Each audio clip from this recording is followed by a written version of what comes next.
नमस्कार दोस्तों, मैं आपका मित्र एडवोकेट सौरभ कुमार आप सभी का स्वागत करता हूं अपने YouTube चैनल कानून वाला पर।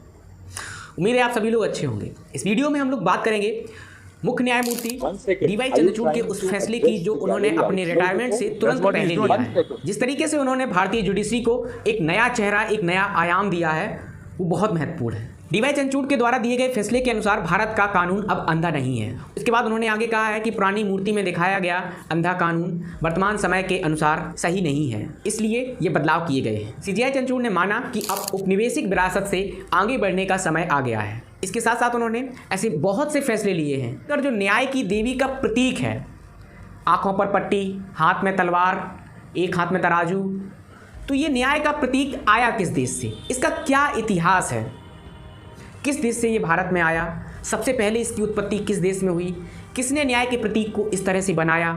ये कुछ ऐसे प्रश्न हैं जिसका हम लोग इस वीडियो में जिक्र करने वाले हैं। इनका उत्तर हम लोग इस वीडियो में जानेंगे और ये बहुत महत्वपूर्ण प्रश्न है। हम लोग स्टार्ट करते हैं कि न्याय की देवी का इतिहास क्या है, कहाँ से न्याय की देवी की उत्पत्ति हुई और किस तरह से भारत में आई। न्याय की देवी यानी कि लेडी ऑफ जस्टिस का इतिहास हजारों साल पुराना है, लेकिन वर्तमान में जो न्याय की देवी दुनिया के विभिन्न देशों में न्याय का प्रतीक बनी हुई हैं, उनकी तुलना रोमन न्याय की देवी, रोमन लेडी जस्टिस जस्टिया से किया जा सकता है। यानी कि जो रोम की न्याय की देवी हैं जस्टिया, उनसे वर्तमान की जितने भी देशों में न्याय की देवियां हैं उनकी तुलना की जा सकती है। अब अगर स्टार्ट की बात करें तो इसकी जो अवधारणा है वो प्राचीन ग्रीक और मिस्र से चली आ रही है। प्राचीन जो छवियां हैं वो मिस्र की एक देवी हुआ करती थी मात, उनसे मिलती हैं। और मात देवी प्राचीन मिस्र के समाज में सत्य और व्यवस्था की देवी हुआ करती थी। वहीं अगर ग्रीक की बात करें तो ग्रीक के पौराणिक ग्रंथों में न्याय की देवी थीमिस और उनकी बेटी डिकी हैं। ग्रीक है, वहाँ पर न्याय की दो देवियाँ हैं, पहली थीमिस और उनकी बेटी डिकी, और इन्हीं को एस्ट्राया के नाम से भी जाना जाता है। ग्रीक हो गया, मिस्र हो गया, रोम आता है। रोम में न्याय की देवी को जस्टिया कहा जाता है। थीमिस की पुत्री डिकी हैं, उन्हीं को जस्टिया कहा जाता है। अब आते हैं वर्तमान समय में दुनिया में जितनी भी न्याय की देवियां हैं उन सभी की तुलना रोमन देवी जस्टिया से की जा सकती है। अब इसके बाद आता है पुनर्जागरण काल। पुनर्जागरण काल में क्या होता है कि जो धार्मिक आंदोलन है वो बहुत तेज़ी से प्रचलित होते हैं। आम जनमानस में धार्मिक भावनाएं बहुत ज़्यादा हावी हो जाती हैं। इसी दौर में मिथकों का जो निर्माण है, यानी कि जो सुनी सुनाई बातें हैं, उनका जो चलन है वो बहुत ज़्यादा फैल जाता है। और इस प्रकार नए उभरे गणराज्यों में लोगों के लिए, नागरिकों के लिए कानून की देवी, कानून और न्याय की शक्तिशाली प्रतीक बन गई। यह राजाओं के देवीय सिद्धांतों का समर्थन करती थी, लेकिन लोकतांत्रिक सिद्धांतों के साथ न्याय की निष्पक्षता का महत्वपूर्ण सिद्धांत था। अब हम लोगों ने यह तो जान लिया है कि जो न्याय की देवी हैं उनकी उत्पत्ति कहाँ हुई, ग्रीस, रोम और मिस्र, इन तीनों जगह। अब जो रोमन देवी थी उनको जस्टिया के नाम से जाना गया और उन्हीं की तुलना हम वर्तमान में जितने भी देशों में न्याय की देवी के प्रतीक के रूप में कर सकते हैं कि उनसे ही, उनके ही वो समतुल्य थी, उनके ही जैसी थी। अब अगली चीज़ आती है कि भारत में न्याय की देवी लेडी ऑफ जस्टिस कैसे आई। यूनानी सभ्यता से न्याय की देवी यूरोप और अमेरिका पहुंची। इन्हें 17वीं सदी में एक अंग्रेज न्यायिक अधिकारी भारत लाया था। ब्रिटिश काल में 18वीं शताब्दी के दौरान न्याय की देवी की मूर्ति का सार्वजनिक इस्तेमाल किया जाने लगा। भारत की आज़ादी के बाद न्याय की देवी को उसके प्रतीकों के साथ भारतीय लोकतंत्र में स्वीकार किया गया। यूनानी सभ्यता से न्याय की देवी का जो प्रतीक है वो अमेरिका पहुंचा और दुनिया के विभिन्न देशों में पहुंचा। 17वीं शताब्दी में इंग्लैंड का एक न्यायिक अधिकारी भारत में न्यायिक देवी के प्रतीक को लाया था और 18वीं शताब्दी में पूरे इंग्लैंड में सार्वजनिक तौर पर न्याय की देवी के प्रतीक को स्वीकार कर लिया गया। जब भारत अंग्रेज़ों का उपनिवेश था, उपनिवेश के बाद जब अंग्रेज़ यहाँ से छोड़ कर गए और हमें आज़ादी मिली, तो उसके बाद भारत ने एज इट इज़ न्याय की देवी को अपना लिया।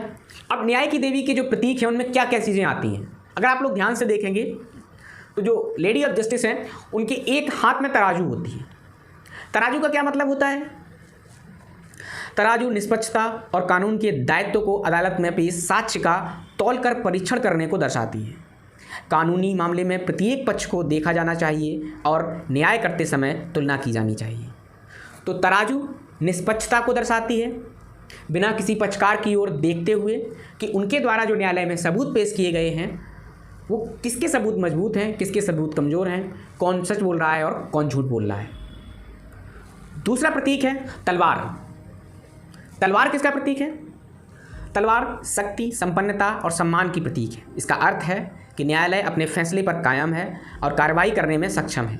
तलवार बिना म्यान के है, जो कि बहुत साफ तौर पर संकेत देती है कि न्याय पारदर्शी है। दो धारी तलवार बताती है कि सबूतों की जांच के बाद किसी भी पक्ष के खिलाफ फैसला सुनाया जा सकता है और यह फैसले को लागू करने के साथ साथ निर्दोष पक्ष की रक्षा का बचाव करने में सक्षम है। अब आपने जो न्याय की देवी के हाथ में तलवार देखी होगी, उसको जब आप ध्यान से देखेंगे तो आपको पता चलेगा कि वो एक दो धारी तलवार है। तो वो धार स्पष्ट करती है, जो व्यक्ति न्यायालय में गया है, ऐसा नहीं है कि जो वादी है उसी के पक्ष में फैसला हो जाए, उसके खिलाफ भी फैसला हो सकता है। न्यायालय चेक करेगा कि सही कौन है, किसके सबूत मजबूत हैं। दूसरी चीज़, तलवार यह भी दिखाती है ताकत के रूप में कि न्यायालय ने जो फैसला दिया है वो उसको लागू भी करवा सकती है और उस पक्षकार को जो पीड़ित है उसकी रक्षा भी कर सकती है। इसके बाद आप लोग न्याय की देवी में तीसरा जो साइन है वो देखेंगे कि उनकी आंखों पर पट्टी बंधा हुआ करती थी। वो पट्टी क्या बताती थी?